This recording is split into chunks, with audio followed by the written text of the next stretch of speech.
有主持人了，天叫那配了请教。那个 sister Dida nè. Cái gì cho nên xong xí này nên xã cờ e thầu e nếp lo bán này là chỉ cần cho nên là chị uôn xong à. Đó nên có thể cho đồ với sister Dida nó thế nhỏ nó có con ngồi lên nhỏ. Ở trong đó là sister Dida. Ở thế đó là chuối tù đấy. Cái cấp bố của Dida là chị lưu phóng này hay đi cơ tao mà chị là mình cả Dida đó, ok. Ok, của chị phố là mình cả đó rồi, bây giờ không thái tế có hai việc Dida nó chỉ có phải Dida nó thôi rồi. Dida nó đấy chị mà ok. Dida nó đấy chị lưu phóng chế bánh cho ta lên cơ mà Dida nào mà. Của tôi sẽ giới thiệu chuyện này nó có thể Dida nó sẽ chỉ cũng sao là Dida nó thôi rồi, chỉ cỡ Dida đó rồi. Ở trong đó là từ sister có là không có bánh lòng thế.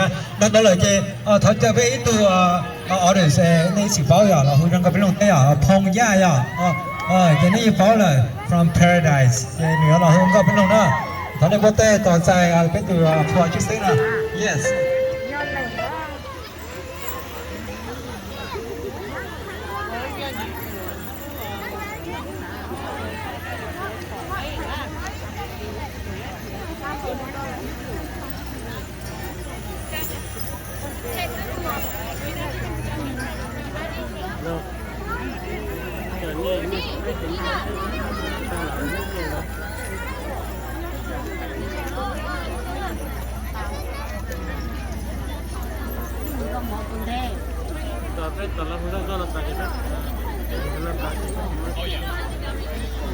Sure.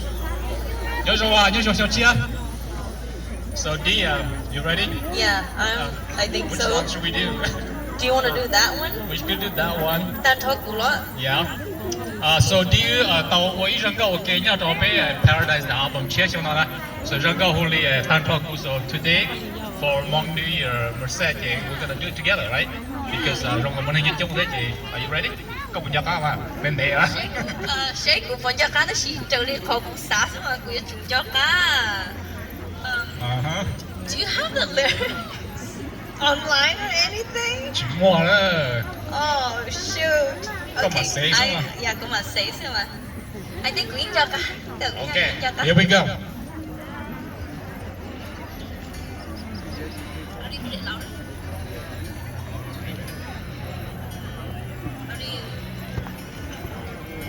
Xin đó à.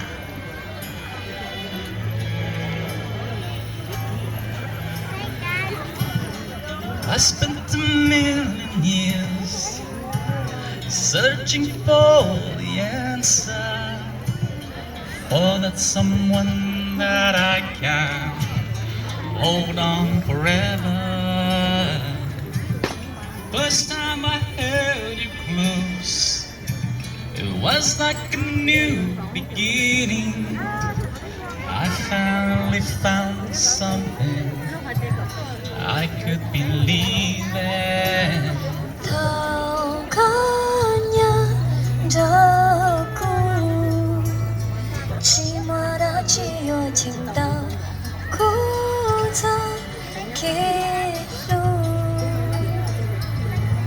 mỗi tan thọ cụ trao có cụ cho lưu trao có chiều nó nhớ rồi thao có mua cái trong tu cũng mà nhớ cái cả đâu cất xa đâu cất trái quyền đó cần trái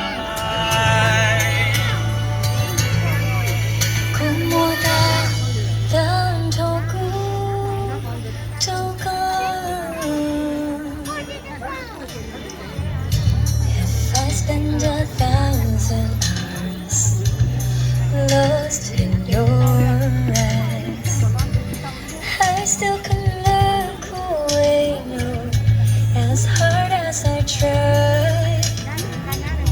And every time your mirror can silence the alarm, my heart starts raining out anytime you're in these arms. How good you don't chỉ muốn đã chỉ ở tình ta cũ cho kỹ lũ mua đang thâu cũ trâu có cũ cho lũ trâu có xin lũ nói ya to hao cả mua đi chẳng đủ có mà yo kỹ cả có xa đâu con trai quyền đó con trai mua ta cho con Sao lỡ này mình dịch cho đó chỉ cho phải cho sao này nó sao chứ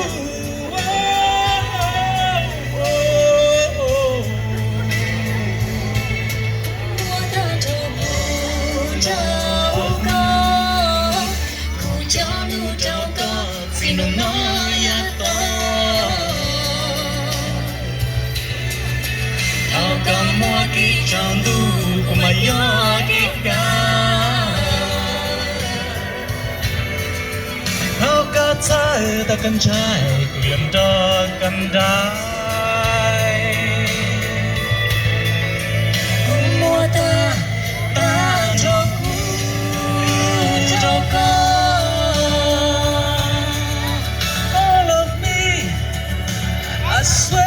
I swear it, baby. hao cả mua kỹ chẳng đủ của mà yo kỹ cả Hao cả xa ta con trai quyền đó con trai mua ta cho con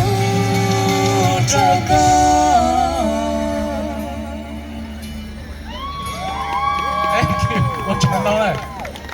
Sorry guys, the music chỉ chôn đó sao tao chỉ chôn đó sao sáng lên chán nữa, okay? Okay, it's a New Year outside. It's okay. Yeah. Oh, thank you. Đó là cái